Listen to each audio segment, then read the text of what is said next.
Good evening, good evening, good evening, good evening, and welcome to Talk Tuesday. Welcome to Talk Tuesday.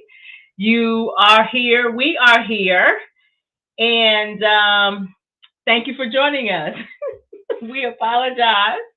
We apologize, uh, but we're here. Thank the Lord. So, it's Tuesday. It's June. What is today? June 21st. Lord have mercy. God is so good. Look, God is so good. Even in the midst of it, God is so good. June 21st. Um, yeah, we're here. Talk Tuesday, season 2, episode 18. We are almost done with the season. And yeah. So, Karen!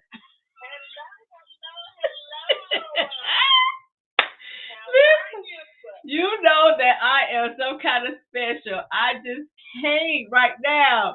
It's so funny the way that, oh my God, the way that things try to come in and completely screw things over. But it's all right. We're still here. We're still here. I'm so excited that you have joined me today. Girl, I'm so excited. I'm so excited. So I have Pat McGirt. Am I supposed to go McGirt or McGirt? McGirt. I have Pastor Karen McGirt here, and yeah, we about to turn up in here. We are talking about trauma healing and purpose, and we've been on here for a minute. We've been on here for a minute. It's just that the enemy does not want this thing to come forth, but you know what? It's coming forth anyway. Whatever come what may, we here. We in this place. Me and Karen been talking all week, so we already hyped. So 15 minutes, 20 minutes. You can go back and hashtag replay if we missed you. If you don't stay up a little later, we apologize, but we are here. So, Miss Karen. Yes, ma'am. Do you have, before we even introduce you, do you have a few words? Because I know you got some. I know you got some. Listen, I know you got something on your mind right now. I need just a few words before we even introduce you, because we both know what's been going on here. But hey, it's all right. It's all right. Absolutely. Well, what comes to mind right now? Because, like you said, when you're doing something good and you're doing something that is God willing, you're doing something that can help people. What drops in my spirit right now is when the enemy comes in like a flood, God lifts the standard. That's what comes to my spirit right now. Right now. At this particular moment. Listen, I told you, because, and I'm still over here trying to get people on, but it's all right. It's all right. We're on Instagram. Hi, Instagram. Hi, Facebook. Look. Clubhouse is just lost right now. I hope Facebook is acting right, but nevertheless. So yeah, Miss Karen, can you please tell us a little bit about who Miss Karen is? Because I can't do that justice. You got so many accolades. We've been knowing each other for some years. We have a fabulous individual here, and she is the bomb. That's all I'm gonna say. But Miss Karen, give us a few words to introduce you without going too far into your story yet, because we know that's coming. But just give us a little bit about who Karen is. Well, Karen is a mother, a daughter, a wife, a grandmother. Karen right now is also a pastor. I've been pastoring for 3 years now. I'm excited about where God has taken me at this moment. Prior to that, I've been in the ministry for quite a long time, just doing different things from choir director to praise and worship leader to psalmist. So I'm just really, really excited to be here, and I'm excited to be in this particular moment. Yes, ma'am. So that's just a little bit about me. I currently hold an associate's in psychology and Christian counseling. And I will be graduating May 2023. Come on, come on. A master's of social work from Johnson C. Smith University. So I am listen, the Golden Bulls. The Golden Bulls. Before, listen, I was a Golden Bull back in 1991, a little bit 1992. You know, some things happened in my life, and I had to take my little hips home. But those were some of my trauma days. So I had to go home. But I was a Golden Bull. Listen, do you remember? Listen, I did. Listen, and God saw fit for me to still be here because the shooting that happened in 1991 happened right outside of my window, Sanders Hall on the second floor, and I lived through it, and I'm still here. I survived, so hey.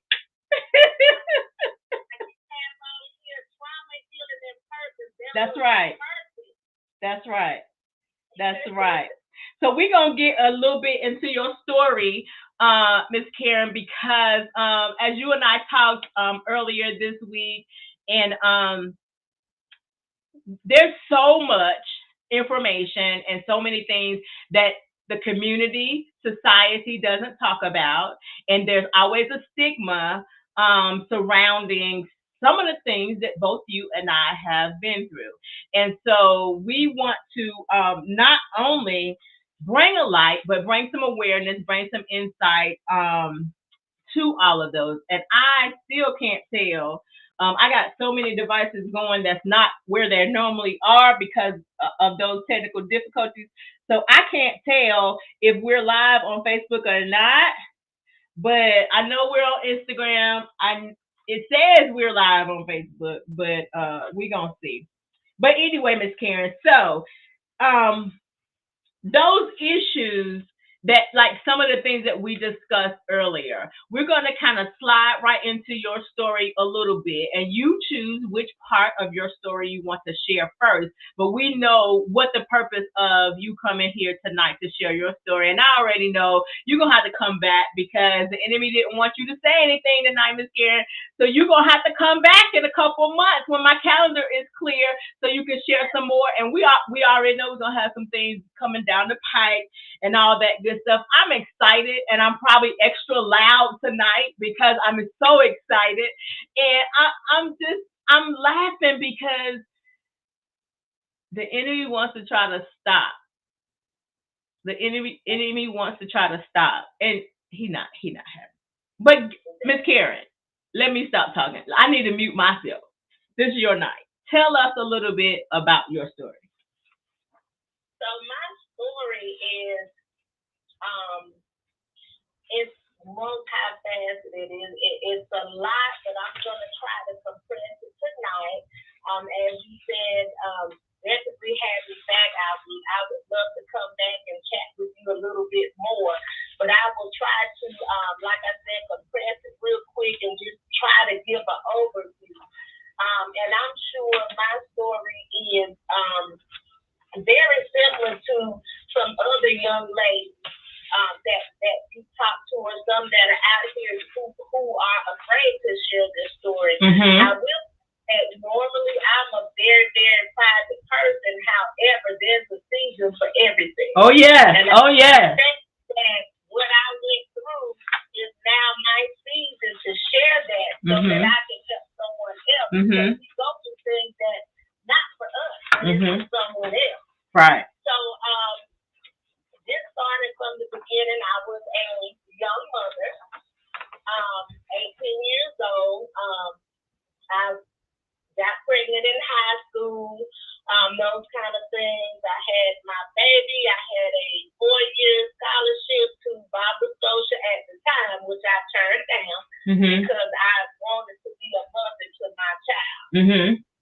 I was dating a young man who was a little older than me. You know how we do. Oh yeah. Because he graduated, he grown, and, those kind of things. But later to find out, they have grown to do just like us. Went on to have our first daughter, and by the age of 20, I was pregnant again. And I went to let him know, and he said, but I told you I didn't want any more children. Wow. So the saying, you have to pay to play. If you don't do the proper things to make sure that this doesn't happen, you have to pay to play. That's right. For me, that was a trauma because I was with someone that I trusted. I was with someone, who was my senior, who I felt could possibly take care of me or mean me well. But when I was told that, now I'm alone trying to figure out what is it that I'm going to do. Wow. So later on, went to, dissolve that relationship. And I went and started working another job because now I'm getting ready to be a mother of two at 20 years old. And so I started working a job at the airport, minding my business. I just had this traumatic experience. I'm not looking for anything here. I am 5 months pregnant working at the airport. Still, my mind is wandering. I'm crushed. I'm still, battling with my decision and what I'm going to do to be successful and good to my children. Met a young man there, very nice young man at the time. Like I said, I was minding my business, and I kind of laugh because it reminds me of kind of sort of, when Mister was trying to talk to Nettie, and he's on that horse and he's peeking around the corner. And this is kind of the situation that I had. So one day I went to lunch and we happened to be on the elevator at the same time. Wow. So we began, just talking, good friends, whatever. Eventually started dating.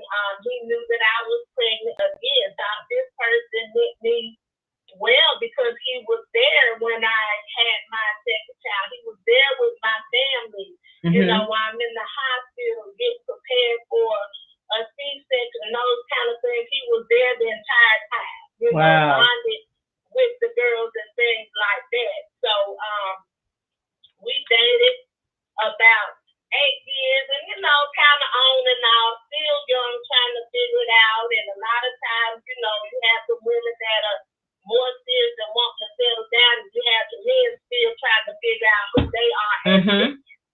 So it's a type of situation.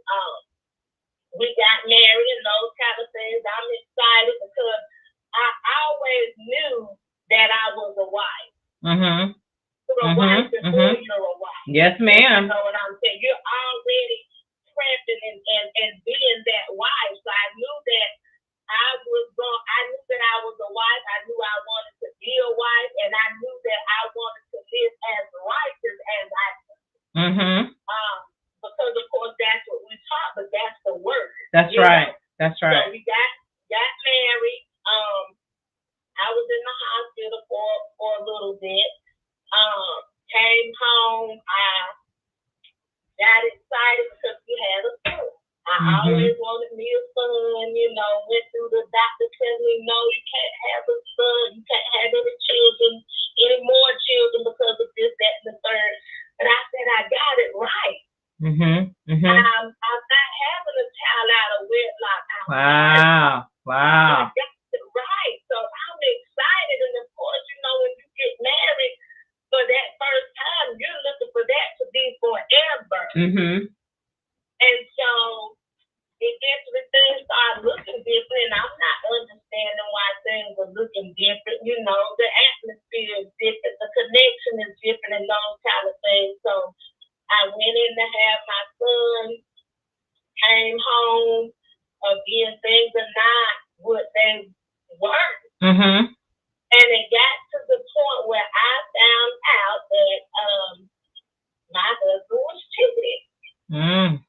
And I'm thinking, oh my gosh, I put into this situation, and I thought we had this great connection, mean, right. he was supportive and this kind of thing, and so eventually we dissolved that, separated and things like that. He was still a good father as it relates to spending time with our son, but through all of this, these men that I had children with were not there financially and were not there emotionally and all of those things for the children that I had.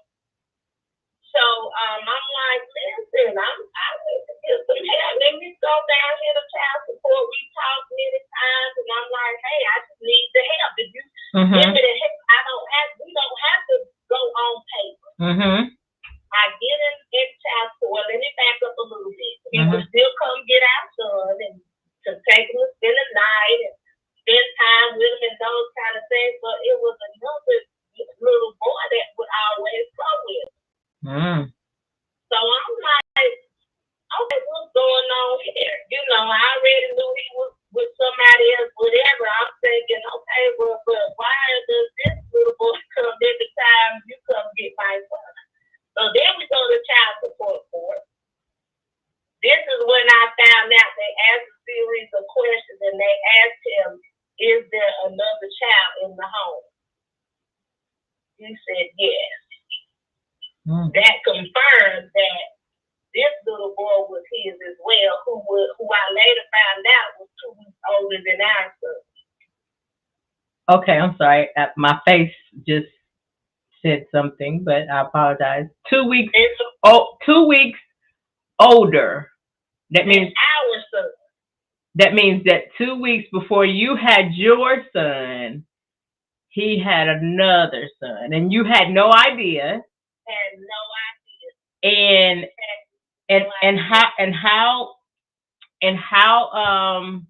How old was the children at this time when he was showing up to get the child? They were young. They were still in car seats. I would say about 3 years old. So it took you a little over 3 years to find out. To kind of put it all together. You know, wow. Like that, of course, you know, you have the women's intuition or discernment. Right. So we understand something's going on, but I just can't wrap my mind around exactly what it was. There was no indication because when I severed that situation as far as, you know, being involved and knowing all of his business, I let his business be his business and my business be mine. But in the back of my head, I'm like, why is it like every single time you come get our son, you're bringing this other child? And so it was, you know, I was none the wiser until we got in child support court. And that was the answer. Yes, I do have another child in the home. He gave the age, and I'm like, just forward, just crushed. You know, very crushed because, you know, I put a lot into what I had going on at the time. And one thing that I always said to him was, if ever you feel like this is not where you want to be, let me know, because I'm not in the business of keeping someone who doesn't want to be kept. Absolutely. But I did not receive that much respect to let me know, listen, I'm over this or whatever the case may be. So this is when I found out, and I was completely crushed. So to me, that's a second trauma. You know what I'm saying? I think you about on 2 or 3 by now, though. I'm sorry? I think that's about 2 or 3 by now. You see what I'm saying? So that, you know, so now these things are adding up. You know, even though I call it sweeping it under the rug and moving on, because especially when you have children, right?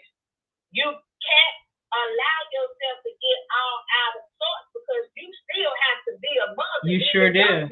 You do. And so that was that situation, and so dealing with that, just really trying to, you know, process through that and still live life, still provide for my children, still keep a roof because I had still continuing to build who I am supposed to be, you know. So that was that one. So I was single for quite some time, maybe about 5.5 years.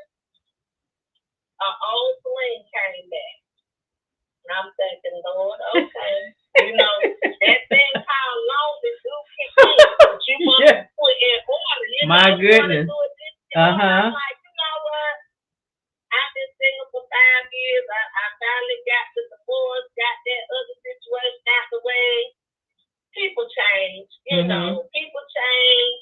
We have to forgive, you know, all that good stuff. You know, talk us into being blindsided with certain things. So he comes back home, you know, I changed, I'm making amends, and I'm so sorry, I'm a changed man, I'm God-fearing, I just want to see what this is going to look like. I'm like, okay. And I ain't doing nothing, so hey, we'll see what this looks like. Lord have mercy. Let me tell you something. Discernment is serious. You need to follow our discernment. Got into that situation, everything was golden. I just had to live. The thing of laundry was done. Meals were done. Kids were, you know, had their homework done. All of this. And then things started getting missing. My car started getting missing. I can't even get to work. I can't get my kids to school. Wow. My credit card started getting missing and money disappearing from my account. Things in the home were getting missing.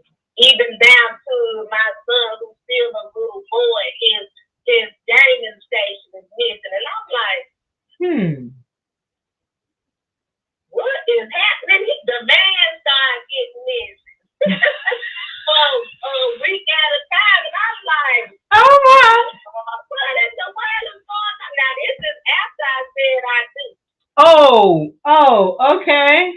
After. This is after I said I do. But when I was going to say I do, everything was cool. You had all the red flags, all the warning signs. I had signs like, maybe not yet, and I was putting it out, but again, when you're trying to live as righteous as you can, you're not doing the shacking thing. You want to be a family. You know, without a shadow of a doubt, you're supposed to be a wife. Later on, I found out he had a substance abuse issue. I was supportive in that situation. We moved out clear across town. We moved out all the way to Pineville, and I would still wake up and my door wide open, me and the kids sleep, and my car is gone. And I work all the way at downtown Charlotte. Wow. Didn't understand. When he was good as gold. But when that monkey came on his back, he was somebody I did not even recognize. And that happens often. We talked about that probably a couple months back, how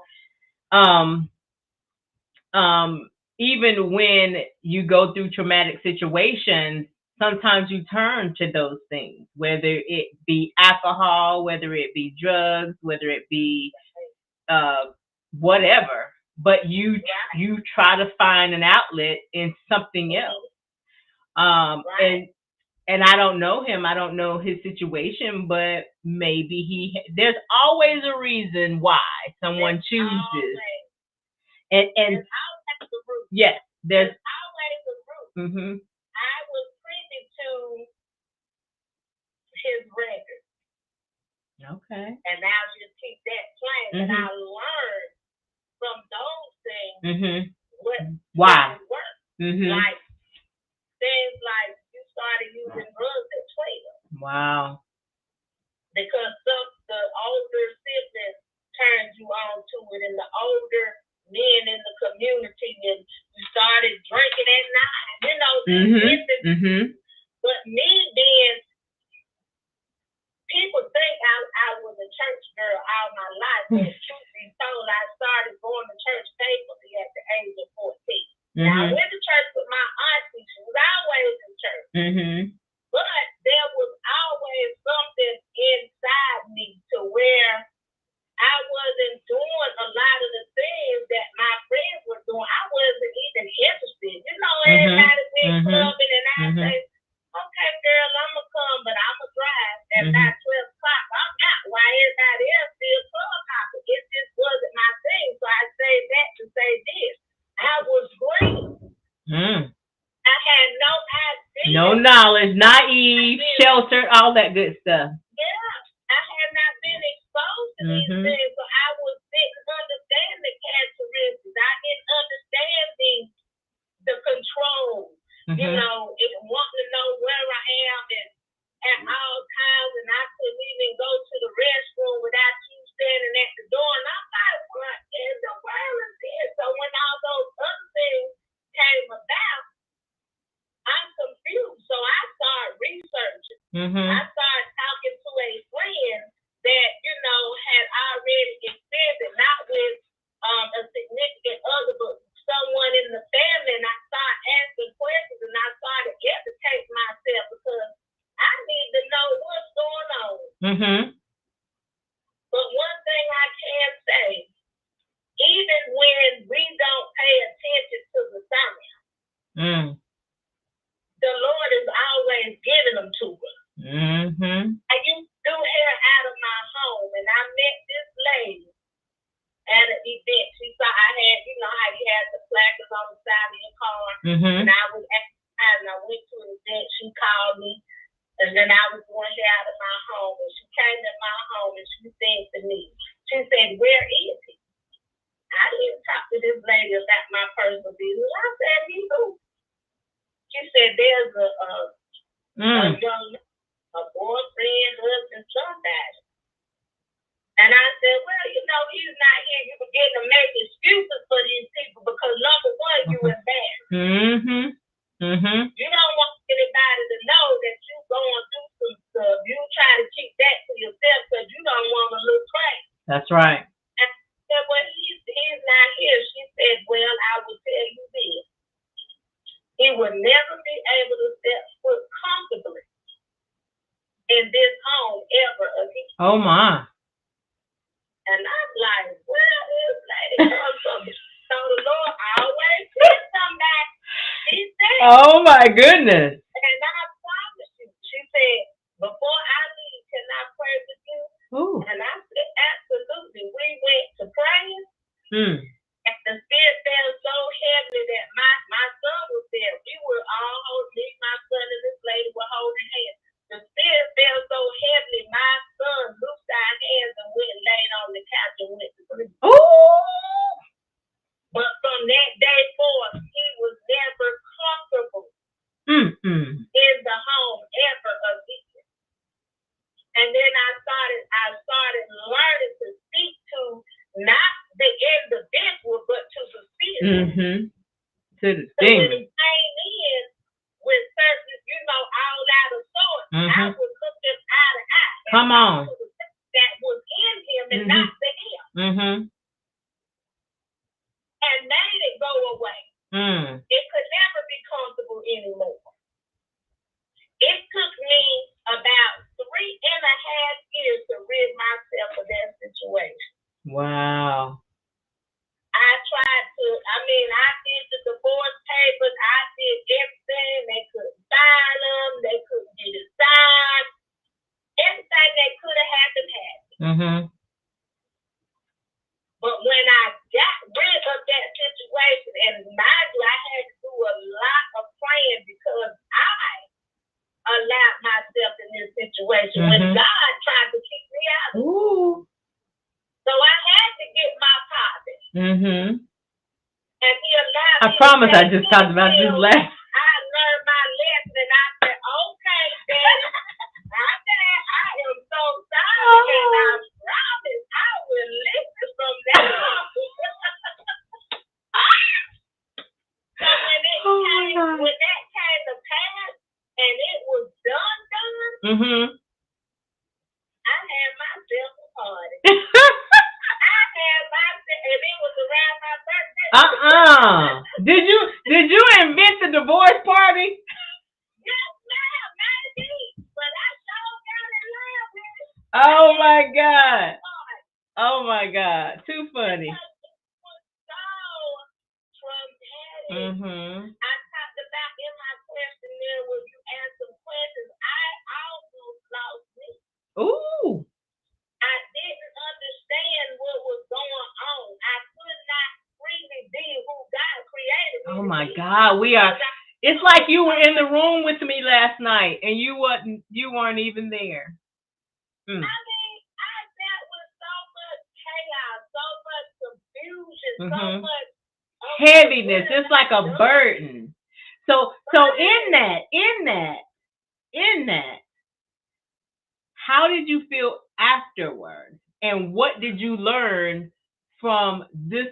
Everything you just said. What did your story teach you? What did you learn from your story? This portion of your story. My story taught me to follow the servant. Number one. It taught me to ask God, what is this connection about? Because some people only are attached to you to suck life out of you, not give you life. Good God. You have to be very careful in your connection. Because some are meant to destroy you. So I learned that. So I started asking the Lord, and I heard a minister say one time, a lady, before she married her husband, she said, God, I asked him, who sent you? She said, God, what is this connection for? And I was so related because now I'm asking God, what is the connection? What is it? I don't connect with everybody. The other thing is never lose your faith and never lose who you are. You have to protect your peace at all costs. At all costs. Whatever that looks like. And that's what I learned from my story. Protect your peace. Ask those questions. Go to God. There's no prayer too small or too big, not concerning your well-being and your freedom. That's not right. Concerning your mental health. Because I could have lost my mind. I know that sounds cliche, but I could have lost my mind. I was in so many dangerous situations late at night that I never told people about. I could have been taken out of here because I'm going in places to try to drag somebody out. Exactly. I don't even want to be out. My God. But God kept me. One thing I never lost was my praise and my worship, nor my faith. That was the only thing that sustained me to be here today. Because, like I said, I could have lost my mind. I mean, with all of these things, things that make you question who you are. That's right. That's right. Things that make you say, well, what did I do wrong? Why did I serve this? You always go back to yourself. Like it's yeah. And I want to share this with you. I saw this right here. I saw this actually yesterday.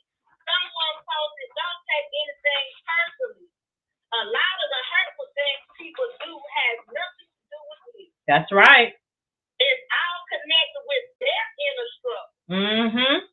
Come on. It's theirs. That's not yours. And it's not for you to carry. It's not for you to take on. Stop trying to take on everybody else's burden. And the Lord gave me something else. He told me, after we talked, he told me.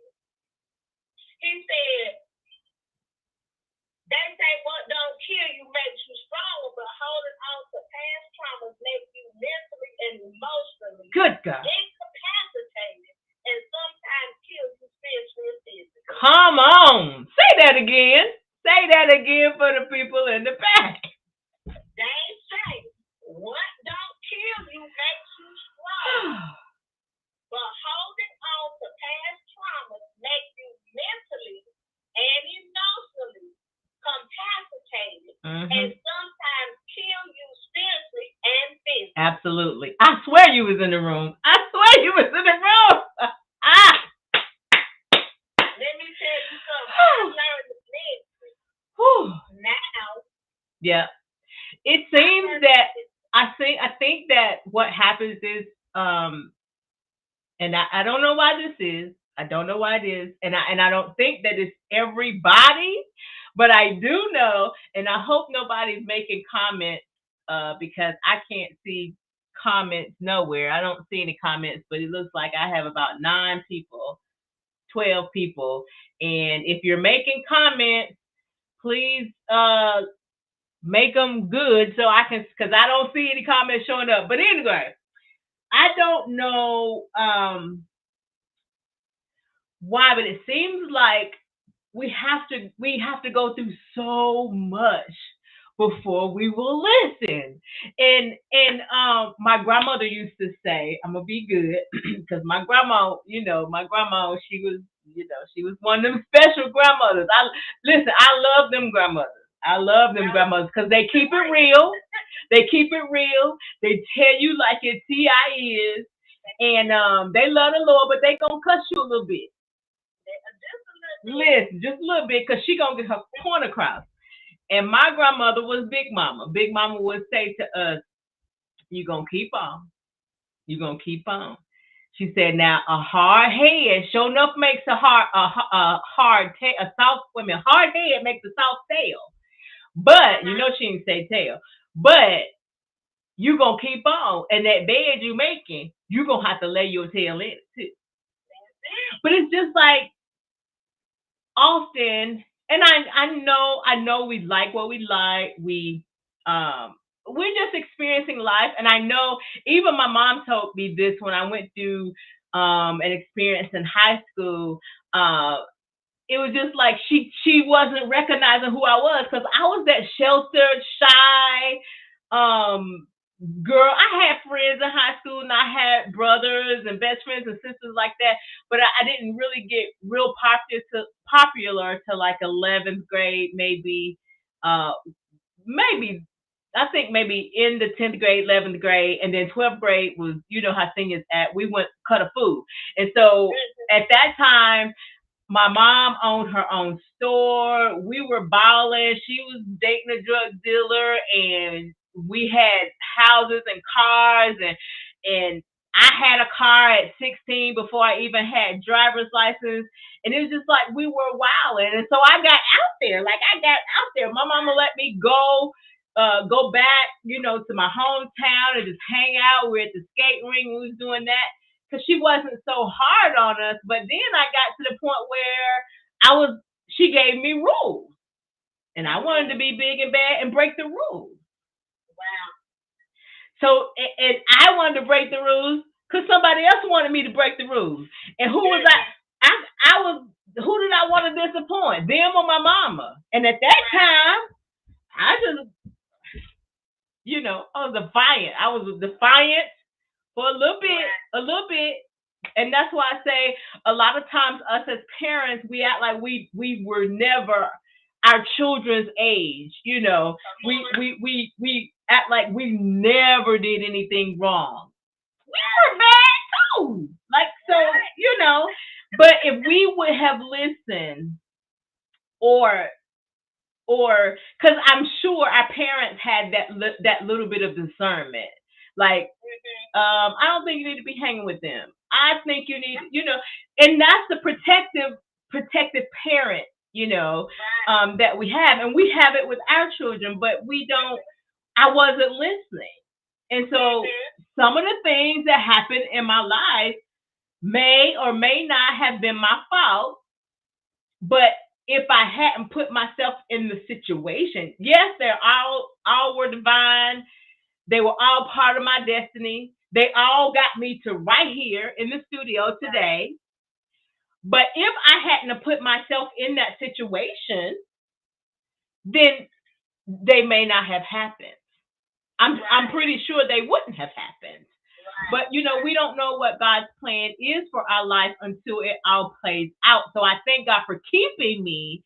But a lot of times ignore those signs. We ignore our own, because I don't know if people are scared of discernment or not, but we ignore them because we do. It's always speaking. It's always there, whether we choose to acknowledge it or not. Absolutely. And He's going to give us that free will to do whatever. Right. He's going to give you a choice. He's going to give you a choice. Letting us know this is not in your best interest.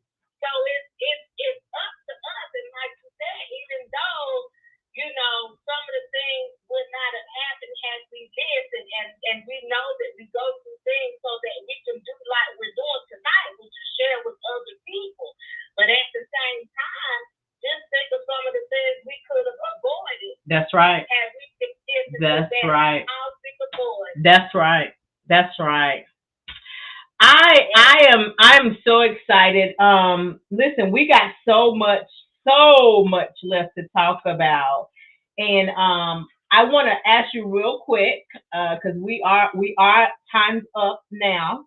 Even though we started late, but what three things would you like to leave with our audience tonight? And to our audience, if you are listening, please, if you're listening on the replay, please hashtag replay and let us know that you were here. If you have questions, if you have comments for Ms. Karen or myself, please leave them in the comments under the video. We will be reviewing those. We will come back and answer your questions and definitely continue this conversation in the comments. I love to continue the conversation in the comments because a lot of times that is more. And right now, I don't see any comments anywhere. So I'm sure for some reason something's going on because I went to check and we weren't on it.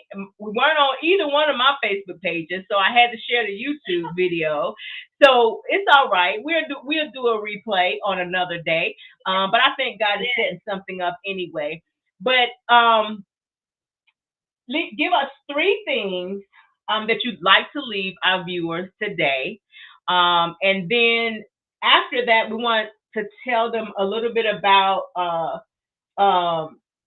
what you have going on. If we can get that done in about 5 minutes, and we can be respectful of everybody's time, and then we'll get out of everybody's hair.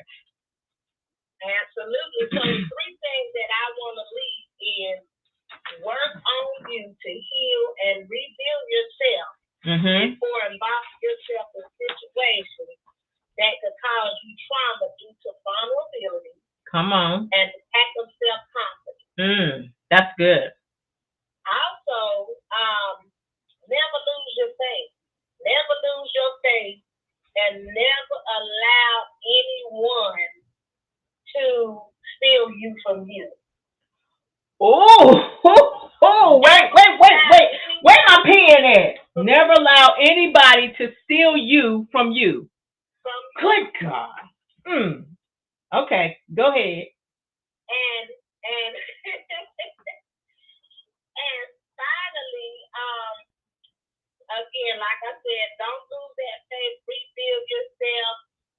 Never let someone keep you in your past. Your past is just that. It is your past. Once you have overcome your past, if it is God's will for you to share your story, share. But never let someone keep you in the old you. There's a new you. Embrace the new you. So those are my 3 things that I wanted to leave with everyone. That one, when you say, good God, never steal you from you, that is so serious because you could lose yourself throughout these traumatic situations and these connections that's not even tested. That's right. So don't do that. And so the other thing that I have going on is we are launching Shift the Atmosphere Ministry and Shift Atmosphere Ministry Resiliency Partners. The Shift the Atmosphere Ministries is where I am open for booking for different preaching engagements and things of that nature, as well as inspirational speaking. So I am open for that. Again, I've been pastoring for 2 years now. I've been a minister for a year. So I am doing that. And Shift the Atmosphere Resiliency Partners, that is something that the Lord gave me over 10 years ago. And this ministry is on the counseling side. Okay. We want to assist those who have substance abuse disorders. We want to, like we were talking before, there's something that happens. So our goal is to get with men and women and find out what the root of the problem is, so that we can assist them with moving past that, other coping skills and things of that nature, so that they can get back out into the community. Right. The other thing that we want to do with Shift the Atmosphere Resiliency is to reach out to the displaced teen moms. Sometimes you're a teen and you're a mom, you don't have people that are there for you to navigate you through some things. So we want to reach out to those young women and teach them how to be the best mom and the best him, and give them resources that they can use to be able to be successful. Thirdly, what we're doing is we are working on launching a place where youth can be free, where they can speak freely, where they have support, where they feel like they can't go and speak to someone else for whatever reason. And sometimes that's a trauma too, why they in the closed up. But we want to give them an outlet where they can speak freely and have support, so that we can navigate them through life as well. And our hope is that, we will hear less of, okay, this person, committed suicide, Absolutely. Or this person got into that or this. We want to give them an outlet where we can speak to, where they can speak freely. So those are some of the things in a nutshell of what we have going on. We are on Facebook, Shift the Atmosphere Ministry, and we're also on Instagram at Shift the Atmosphere. So please come and join us.